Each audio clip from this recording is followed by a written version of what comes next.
Oi, pessoal, como vão vocês?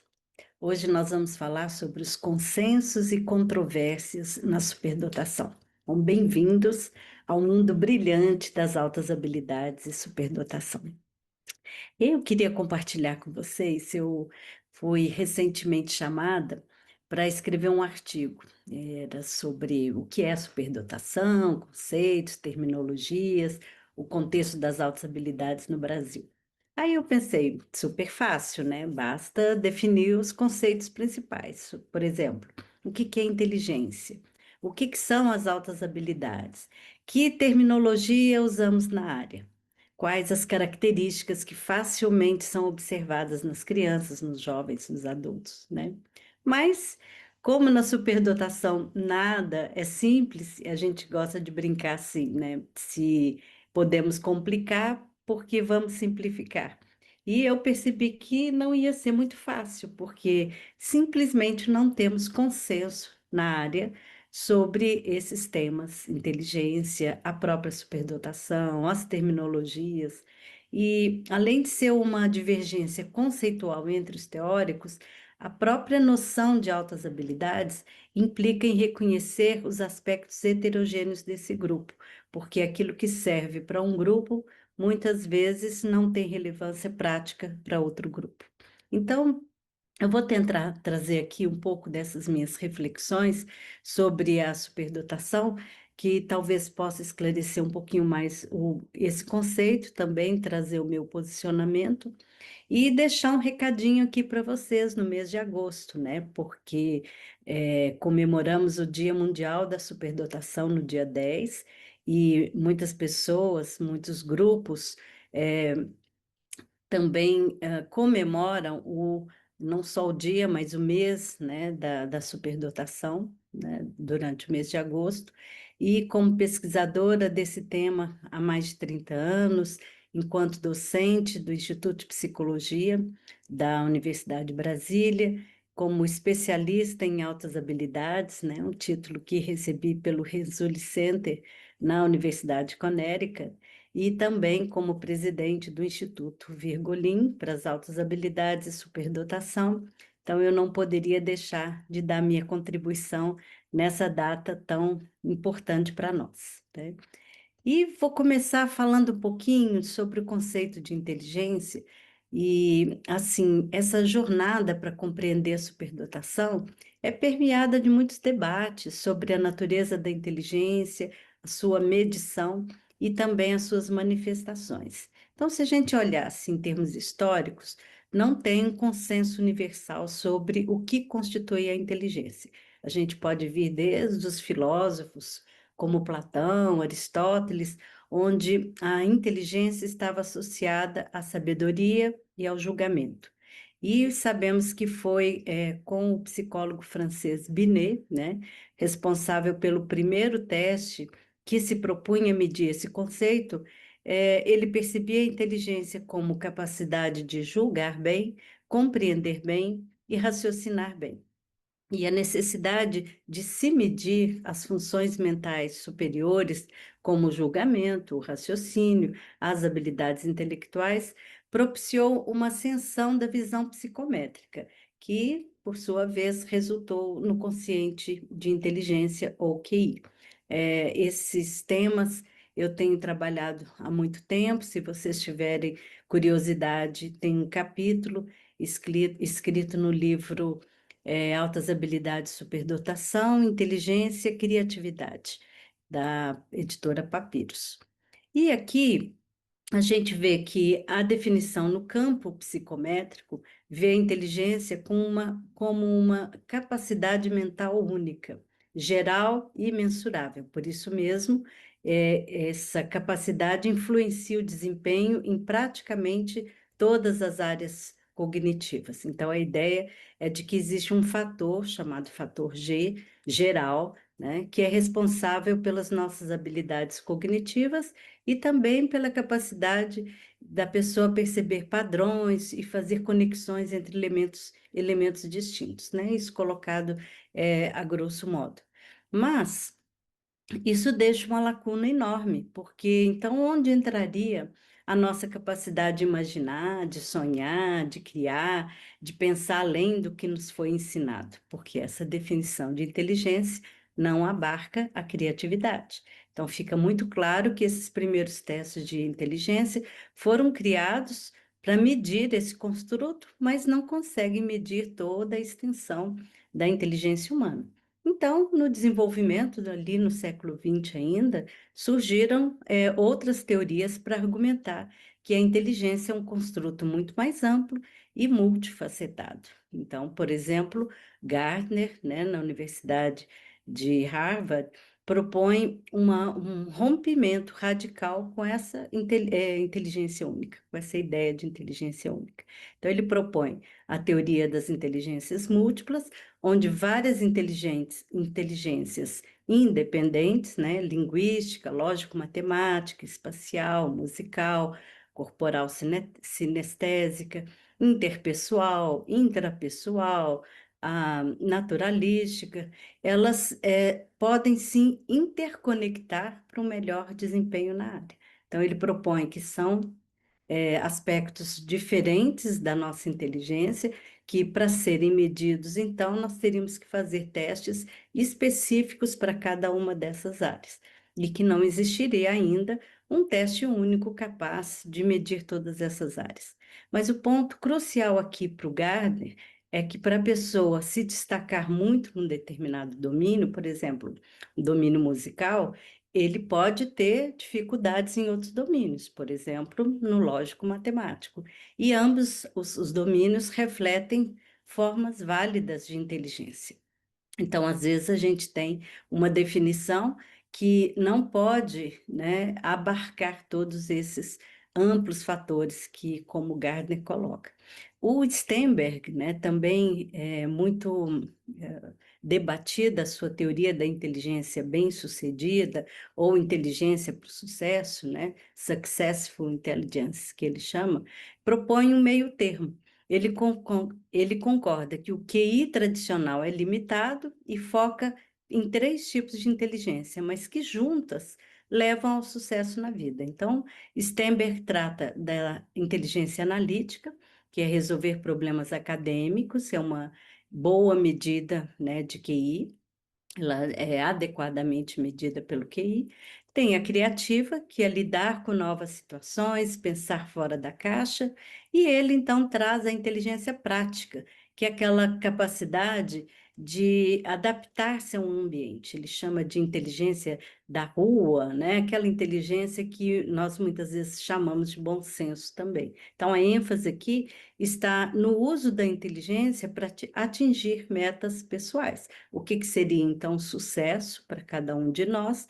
E o sucesso pode vir numa área analítica, né? Uma pessoa que é mais acadêmica, ela pode se sentir bem-sucedida, né? Utilizando as suas habilidades acadêmicas, outras utilizando suas habilidades criativas, e outras ainda não dependem desses dois tipos de habilidade, porque teriam possivelmente uma inteligência prática que sobressaria, né, dentro desse campo. Várias outras definições, então, foram se delineando no século XX, e com o avanço da inteligência artificial, até mesmo umas outras definições mais abstratas e universais que se aplicam tanto aos seres humanos quanto a máquinas. Por exemplo, tem uma definição que diz: a inteligência mede a capacidade de um agente para atingir metas em uma ampla gama de ambientes. Então, esses agentes pode ser qualquer, né? Pode ser um ser humano, pode ser um animal, pode ser um programa de computador.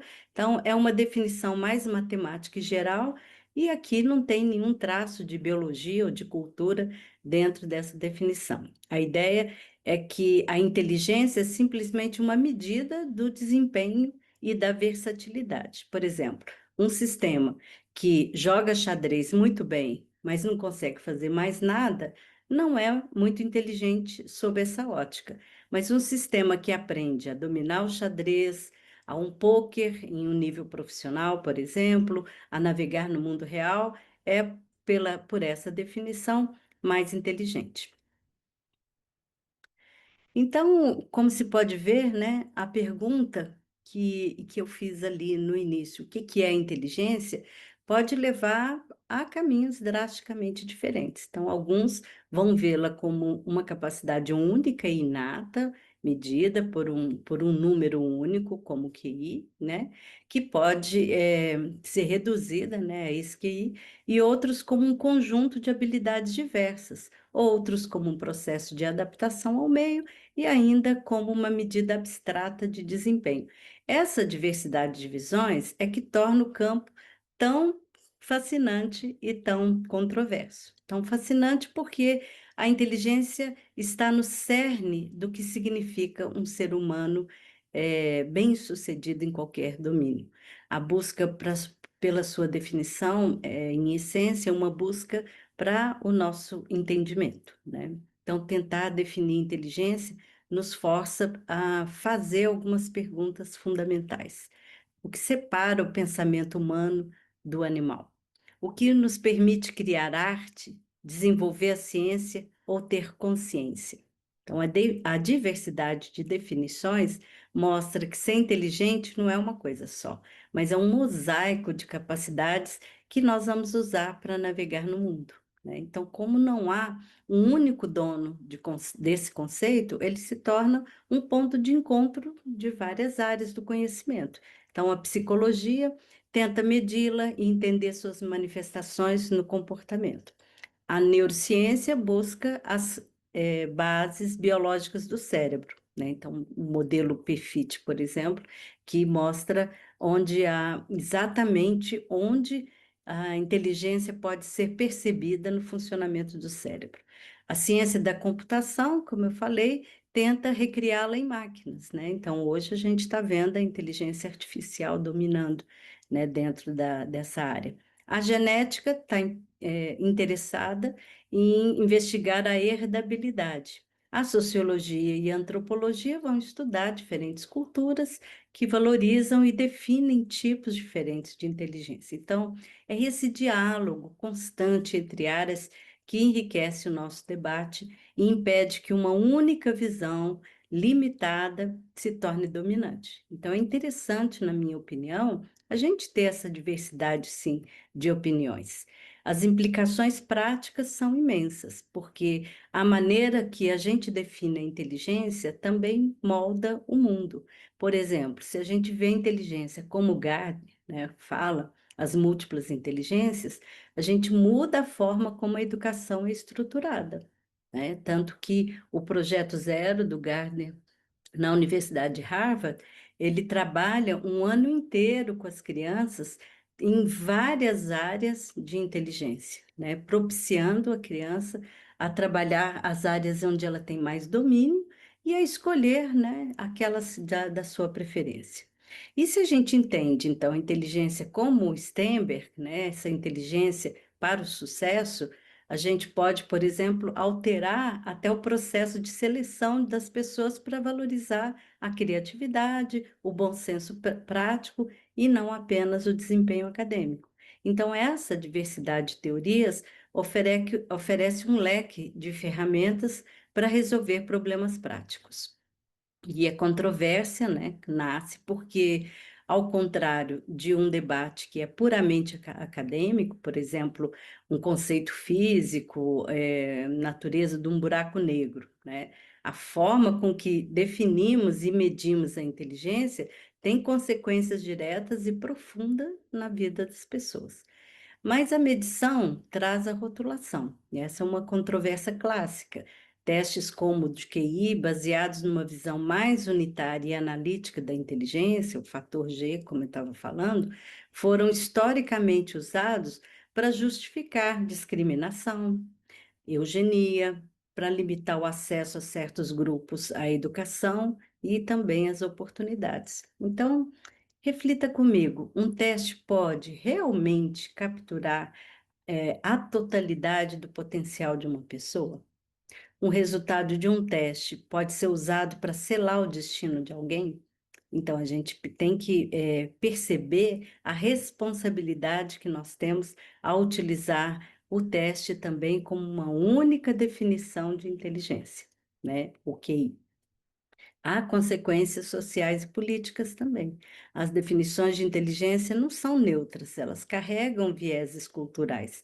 Por exemplo, os testes de QI tradicionais valorizam o raciocínio lógico abstrato, né? Uma habilidade altamente treinada e valorizada na nossa sociedade, na sociedade ocidental, né? Acadêmica.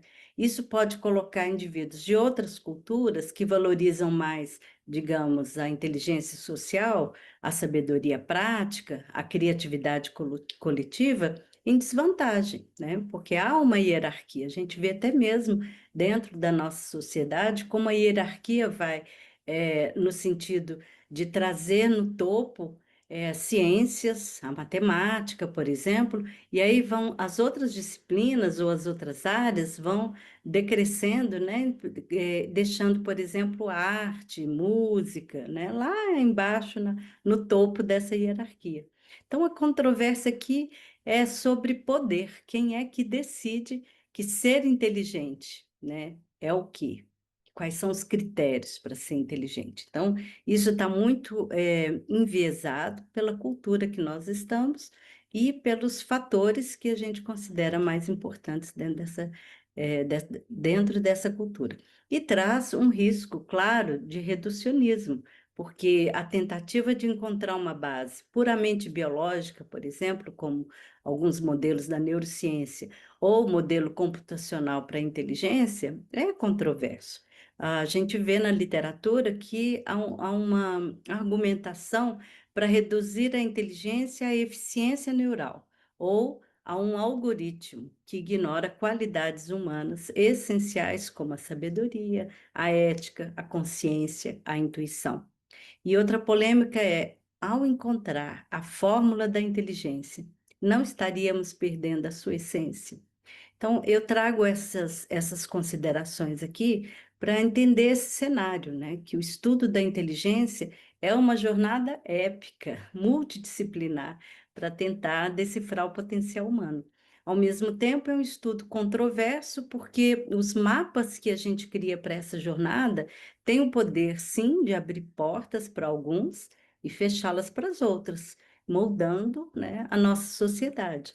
E às vezes a gente vê assim, a gente tem clientes, né, no Instituto Virgolim que estão passando por algumas dificuldades, vamos dizer assim, em outros países, né, crianças que a gente testou aqui no Instituto, mas que ao chegar nesse outro país não consegue entrar nos programas adequados para as altas habilidades, e é triste dizer isso, mas sim, porque são filhos de imigrantes, né, são brasileiros morando no exterior, e outra porque se eles não atingem um determinado ponto de corte nesses testes, eles não conseguem entrar nesses programas. Então, deixam de ter uma série de outros benefícios, porque essa visão, né, da inteligência como um número de QI apenas pode impedir, rotulando essa pessoa, impedir o acesso dela a outros níveis, a outros programas, né? Então, essa falta de consenso que nós temos sobre o que é inteligência não é uma fraqueza, mas é um lembrete constante de que nós estamos lidando com um conceito muito profundo, muito complexo e de enorme responsabilidade. Bom, a inteligência e a superdotação, né, que são os dois temas que eu propus trazer aqui. Então, onde é que eles se unem, né? Eles se encontram quando discutimos a capacidade intelectual, que é uma parte, né, da forma como a gente entende a superdotação, porque eles se distanciam quando a gente entende a superdotação definida não como uma pontuação num teste, mas como um fenômeno que vai envolver talentos específicos, em áreas específicas, talentos artísticos, sociais, psicomotores, que vão envolver traços de personalidade, como, por exemplo, um profundo comprometimento com a tarefa. Então, na superdotação, O foco agora será descrever como esse potencial interage com a criatividade e a motivação para gerar um desempenho superior em muitas áreas. Então, aqui a gente está ampliando esse conceito da inteligência, a gente não está deixando esse conceito exclusivamente numa área acadêmica, mas mostrando como ele pode ter uma abertura muito maior para o desenvolvimento de um potencial que pode se dar em várias áreas, né?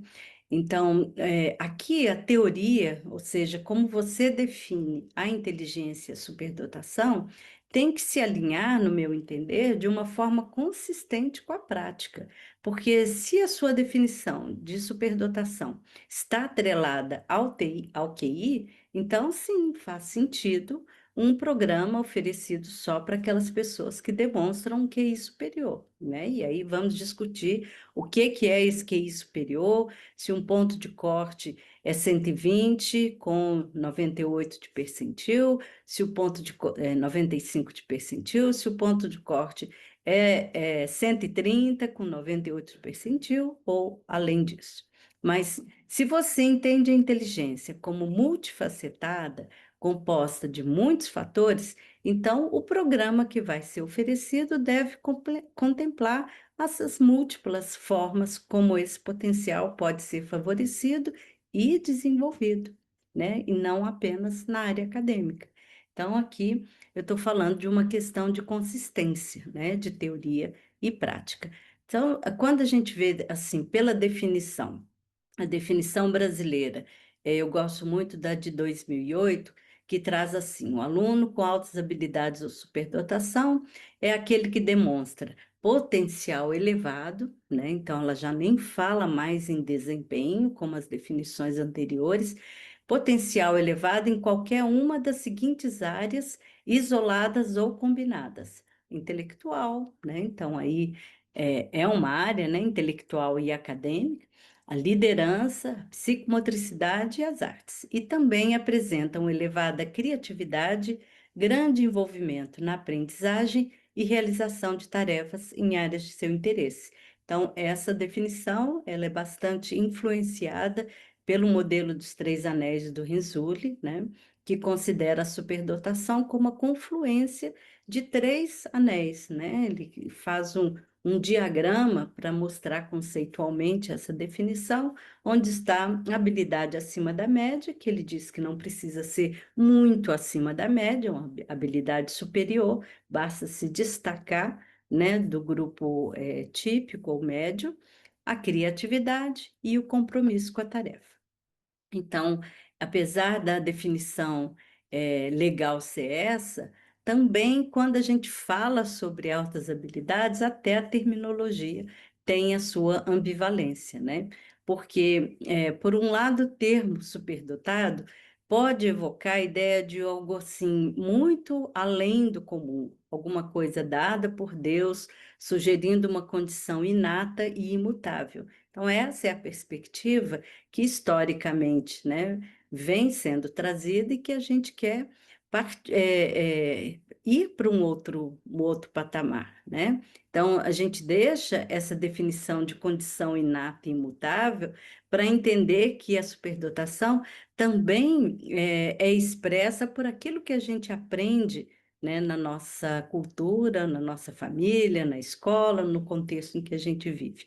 Então, para ser coerente com a ideia, né, com essa visão teórica do Renzulli, eu gosto de usar altas habilidades e superdotação, ou gifted and talented, como o Renzulli utiliza.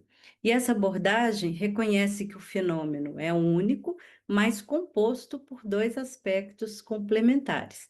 Enquanto as altas habilidades enfatizam aquilo que é moldado pelo ambiente, família, escola, cultura, a superdotação faz referência aos aspectos inatos e genéticos da inteligência e da personalidade. Então, essa perspectiva se alinha à epigenética, que estuda como o ambiente impacta a expressão genética, ressaltando a interação indissociável entre natureza e ambiente no desenvolvimento do indivíduo, né? Que essa é a postura mais atual. Mas a identificação é controversa, especialmente no que diz respeito ao uso dos testes psicométricos. Então, embora o QI seja uma ferramenta útil para identificar talentos na área acadêmica, talentos que possam não estar sendo observados, né, que podem serem formas, né, da criança mostrar um subrendimento escolar quando ela tem o potencial, mas as suas notas ou seu desempenho na escola não está à altura desse potencial, né? Então eu não posso é, deixar de usar, né, uma ferramenta tão importante quanto os testes psicométricos. Mas o que a gente quer trazer aqui é que eles não podem ser únicos numa avaliação. Uma avaliação tem que ter uma triangulação de dados, que vou pegar aqueles dados, né, que nós temos do QI, que é importante para entender a profundidade, né, do desempenho daquela criança, principalmente na área acadêmica, mas eu vou triangular com outros dados para entender como que essa expressão, né, desse QI ocorre dentro de um ambiente ou de acordo com o estilo de educação que essa criança está recebendo. Além disso, eu vou observar as outras áreas e tentar medi-las por outros instrumentos que não só o do QI, tá? Então, a gente critica os testes de QI porque eles se centram na linguagem e na matemática, enfatiza a memória, os fatos, mas penalizam o pensamento criativo. E também o teste de QI, ele vai ser muito sensível às diferenças étnicas, linguísticas, socioeconômicas. Então, com tudo isso em mente, nós vamos propor uma avaliação que seja muito mais ampla, que esteja além do teste de QI. Então, a gente fala dessa avaliação multifacetada, que é essa combinação, né, de fontes de informação. Uma fonte muito importante de informação é a indicação ou nomeação dos professores, a indicação ou nomeação dos pais e a própria indicação da própria criança, né? Então, essa abordagem é uma abordagem mais holística e ela vai permitir uma visão também mais ampla das habilidades dessa criança, desse jovem, garantindo que a identificação seja feita para inclusão e não para exclusão. E isso está garantido na nossa legislação também, né? Então, a gente tem que ir para além dessas simples escalas de características que a maioria, né, de professores ou dentro do campo da pedagogia, a gente fala muito dessas escalas. Por exemplo, a gente traz, né, também os estudos que falam a respeito das bases biológicas da superdotação, indicando que o cérebro dos indivíduos superdotados pode apresentar características neurofisiológicas distintas. Então, temos evidências de pesquisas que mostram uma maior conectividade neural nas pessoas com altas habilidades. Então, é um cérebro maior e mais eficiente na comunicação entre as diferentes regiões cerebrais. Tem também um maior volume de massa cinzenta em áreas específicas do cérebro, que estão correlacionadas com cognição, com inteligência, com processamento de informações. Tem uma maior especialização das áreas cerebrais associadas ao raciocínio, ao foco da atenção, à reação aos estímulos sensoriais externos e também uma maior sensibilidade sensorial, levando a uma capacidade de lidar e analisar dados, extrair conclusões de uma forma mais eficiente. E também essa maior sensibilidade sensorial traz uma propensão maior a alergias, a incômodos sensoriais, como a gente fala. Esses achados neuropsicológicos e neurobiológicos reforçam a ideia de que a superdotação não é só um conceito comportamental, né? Mas ele possui substratos orgânicos que influenciam o modo como esses indivíduos processam informações e interagem com o mundo. Hoje é importante a gente entender esses conceitos que a neuropsicologia traz para nós, né? E além disso, né, já que a gente está falando de controvérsias, quando a gente fala sobre o tipo de superdotação, a gente tem que lembrar que não tem só um tipo. Por exemplo, o Renzulli faz uma distinção entre o superdotado acadêmico e o superdotado criativo produtivo. Então, o acadêmico é aquele que facilmente é identificado pelos testes de QI, porque tira boas notas na escola, gosta de fazer perguntas, gosta do ambiente da escola, né? Vocabulário rico, excelente memória, aprende rapidamente, tem geralmente uma boa capacidade de raciocínio verbal ou numérico, ou as duas, né? Curioso, aprofunda-se nas suas áreas de interesse, é aquele aluno que precisa de pouca repetição para entender um conteúdo. Então, a sua atitude frente à vida é de consumir um conhecimento. Então, ele tende a se adaptar bem ao ambiente escolar mais tradicional. Já o superdotado criativo produtivo não necessariamente vai se destacar em testes de QI, porque ele pensa de forma criativa, ele é original, pensa por analogias, usa o humor, demonstra uma diversidade de interesses, não gosta de rotinas, não gosta de repetições, e principalmente um traço muito comum é ele não ligar para as convenções, né? Ele é inventivo, gosta de buscar novas formas de fazer as coisas, ele encontra ordem no caos, né? Então é uma atitude de produzir o conhecimento, buscando problemas com relevância pessoal para desenvolver suas soluções originais. E o Renzulli diz que o ideal é que uma escola desenvolva esses dois perfis. Não tem um perfil mais adequado do que o outro, mas a escola tem como tarefa desenvolver os dois tipos de superdotação para planejar uma metodologia que possa alcançar esses dois tipos de habilidades, né? Lembrando, então, que a gente não fala de superdotado acadêmico, separando as artes, como as pessoas geralmente acham, que o acadêmico é nas áreas, nas disciplinas, português, matemática, inglês, e o criativo produtivo é nas artes. A gente não está dizendo isso, que fique muito claro que é apenas uma atitude frente à vida. Eu posso ter uma postura acadêmica com relação às artes, no sentido de buscar mais conhecimento artístico, de desenvolver aquilo lá de uma forma, tipo, copiando, né, o que outros grandes mestres nas artes fazem, enquanto a ideia de ser criativo produtivo pode ser em qualquer área, na ciência, na matemática, nas artes também, mostrando também uma visão diferente da forma de não de buscar só o conhecimento, mas de fazer alguma coisa com esse conhecimento. Então, a gente tem que ver qual é a característica primordial da criança para pensar no tipo de escola mais adequada para ela, né? Mas o interessante é que a gente dê oportunidades dentro da escola de se desenvolver esses dois tipos de superdotação. E lembrando, né, da importância dos aspectos socioemocionais, porque a superdotação não é só cognitiva, ela é um fenômeno que se entrelaça profundamente com o desenvolvimento e o funcionamento emocional do indivíduo. Então, a gente lembra aqui a definição de superdotação dado pela Linda Silverman, já falei disso também em outras lives aqui, e ela descreve a superdotação como um desenvolvimento assincrônico, onde habilidades cognitivas avançadas e grande intensidade se combinam para criar experiências internas qualitativamente diferentes da norma.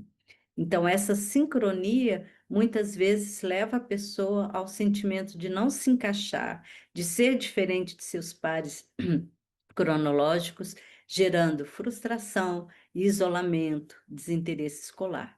Então, quanto mais avançado é esse QI ou essa capacidade intelectual da pessoa, mais acentuada essa sincronia tende a ser, mais intensos os desafios socioemocionais.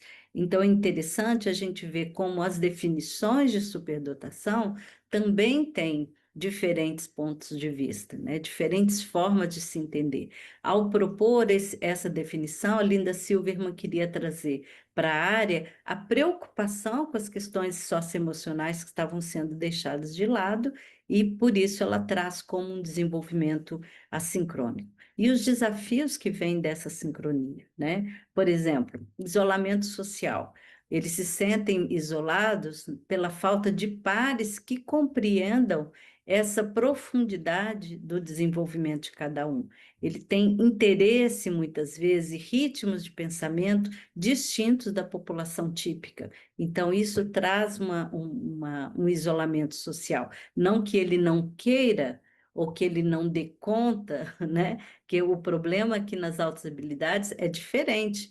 Esse isolamento é uma questão de escolha que ele às vezes é levado a fazer, exatamente por não ter esse par cognitivo adequado na escola. Outro desafio para o superdotado é o perfeccionismo e o medo do fracasso, né? Porque a discrepância entre o que a mente idealiza e o que a maturidade emocional ou as habilidades motoras podem realizar levam a muitas vezes a um perfeccionismo disfuncional. É aquele quando a pessoa gasta uma energia muito grande para se comportar da forma que ela acha que é adequada para atingir as metas que ela coloca, muitas vezes num nível muito alto, né? E ela não consegue chegar nessas metas. Isso também pode levar um medo muito grande, né? Um receio muito grande de não atingir os padrões que ela coloca para ela. Então, o medo de errar, o medo de fracassar, torna, então, essa ação, né? De querer ser ou de fazer o melhor que pode, mas de uma forma disfuncional. Porque quando o perfeccionismo é funcional, ele empodera. Quando o perfeccionismo é disfuncional, ele acaba com as energias da pessoa. O tédio e a frustração, então, é outro desafio, né? São outros desafios. Em ambientes não desafiadores, o tédio pode levar à desmotivação, comportamentos disruptivos, depressão. A gente já vê casos, né, na adolescência de automutilação, ideias suicidas. Então, a gente vê essa progressão ocorrendo na criança quando ela não se sente compreendida e quando o ambiente não traz os desafios adequados a ela. E também, muitas vezes, diagnósticos inadequados, porque essas pessoas, né, as altas habilidades, se mostram muitas vezes de formas diferentes e que podem levar a diagnósticos como TDAH, TEA, TOD, TAG. Quer dizer, se os profissionais não entenderem as características da superdotação, é muito fácil, né, transformar isso numa coisa que ela não é, por exemplo, uma doença, né? A superdotação não tem CID, a superdotação não é um construto, uma ideia a ser tratada com medicação, né? E sim com uma boa psicoterapia para ajudar as pessoas a entender essas supersensibilidades, né? Então, a própria definição da Silverman, quando ela traz esse desenvolvimento assincrônico, ela se baseia nos trabalhos do Dabrowski, né, que fala sobre as supersensibilidades ou overexcitabilities ou sobreexcitabilidades, e são formas, né, eu traduzi como supersensibilidades, são formas de entender essa sensibilidade profunda, essa intensidade que acompanha a superdotação, né? Uma forma muito diferente, às vezes mais intensa, de experienciar o mundo. Isso pode se dar na área intelectual, né? Então, uma criança que tem essa curiosidade insaciável, busca pela verdade, paixão por resolver os problemas, questionamento de normas, mas que também pode gerar solidão intelectual, pode gerar um desafio à autoridade, porque é aquela criança que questiona muito, que pergunta muito, que as coisas precisam ser entendidas para que ela possa entender melhor o mundo, né? Às vezes, essa sensibilidade vem na área imaginativa, então, uma riqueza de imagens internas, fantasia, invenção, uso de metáforas, podendo levar a devaneios excessivos e dificuldade de concentração em tarefas rotineiras, né?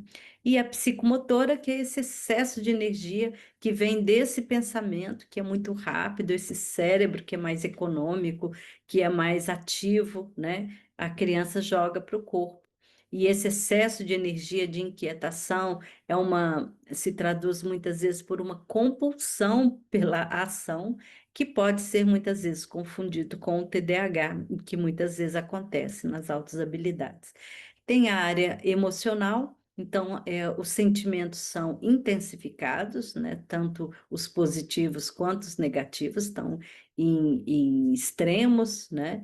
Uma empatia profunda, consciência da morte, da existência, perguntas, às vezes muito antes da época, né, que a gente está esperando, a criança começa a perguntar sobre fatores até filosóficos, né, da existência, muito ligada ao senso de justiça acentuado, e isso tudo resulta em reações emocionais fortes e laços afetivos profundos.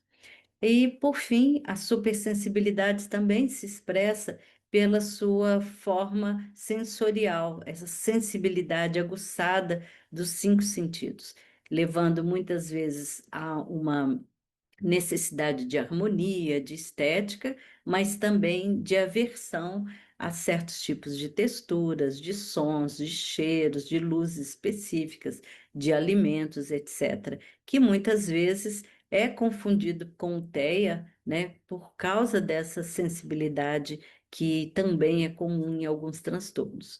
Mas a gente vê que são vulnerabilidades da superdotação, porque se elas não são reconhecidas e trabalhadas, podem levar o indivíduo a um risco, né, socioemocional, e afeta o autoconceito, gera insegurança, gera dor.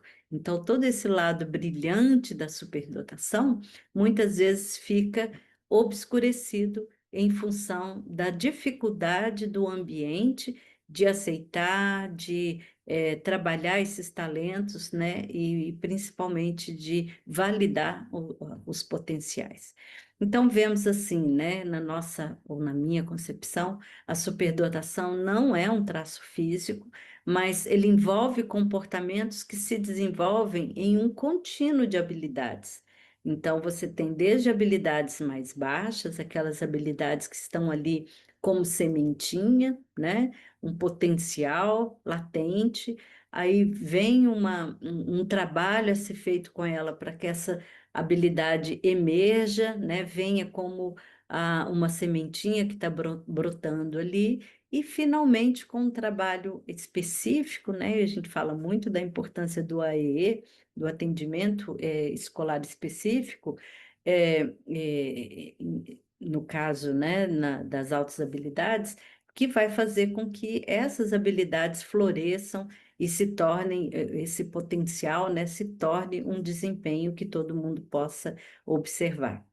Então, isso precisa de adaptações constantes do ensino para que esse processo pode ocorrer. O Renzulli entende a superdotação como um fenômeno muito dinâmico, onde ele vai ocorrer em certas pessoas, porque não é todo mundo que tem altas habilidades, mas em algumas situações de aprendizagem, esse potencial pode aparecer em outras situações, ele pode se esconder. Então, não é o caso de que a superdotação vá, ou aquele potencial, né, que a criança tem, vai sumir. Ele pode não se mostrar, ele pode não virar um desempenho observável em função do contexto onde a criança está, né? Então, a gente precisa olhar muito esse contexto para que a gente dê as condições para o talento florescer e para que esses potenciais possam ser desenvolvidos de acordo com aquilo que a criança traz, né? E o Renzulli fala muito sobre a importância de se desenvolver num país esse reservatório de potenciais, porque quando nutrido, ele pode levar a realizações extraordinárias e ao enriquecimento da nossa sociedade. Então, a gente pensa que investir na educação dos superdotados não é só para o benefício individual, né? O que é, de qualquer forma, é muito importante. É importante que você viva à altura do seu potencial, né? Que ele possa ser desenvolvido naquilo que eu gosto de dizer, naquilo que a criança nasceu para ser, né? Dentro dessa visão bem humanística de que eu sou aquilo e deverei ser aquilo que eu nasci para ser. Mas também nós temos que pensar na importância desse desenvolvimento, desse reservatório, para os líderes futuros, né? A gente formar profissionais talentosos, criativos, que podem impulsionar o desenvolvimento da nossa comunidade, até de forma global, né? Naquilo que hoje a gente vê que a importância da gente trabalhar esses futuros líderes, né? São eles que vão ter o poder de transformar o mundo. Infelizmente, né, essa transformação não vai ocorrer com crianças, por exemplo, com deficiências.